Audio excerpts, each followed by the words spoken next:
জমে উঠেছে ডাকসু নির্বাচনের তরুণ নেতৃত্বের লড়াই। রাত পোহালেই ভোট। ঢাকা বিশ্ববিদ্যালয় ক্যাম্পাসে জমে উঠেছে ডাকসু নির্বাচন। দীর্ঘ প্রতীক্ষার পর অবশেষে রাত পোহালেই অনুষ্ঠিত হবে ভোট গ্রহণ। ভোর থেকে ভোট কেন্দ্রে লাইনে দাঁড়াবেন শিক্ষার্থীরা। পোস্টার ব্যানারে ছেয়ে গেছে প্রতিটা হল ও করিডোর। সবচেয়ে আলোচনায় রয়েছেন ভিপি পদ। এ পদে লড়ছেন 4 প্রার্থী।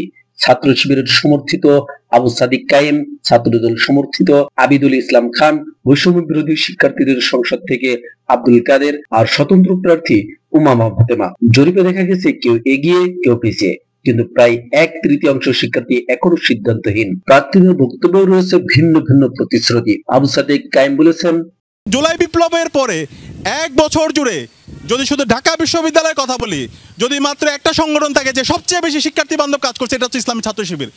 প্রতি মাসে আমাদের কাজ ছিল শিক্ষার্থীদের কাছাকাছি যাওয়ার আমরা চেষ্টা করেছি।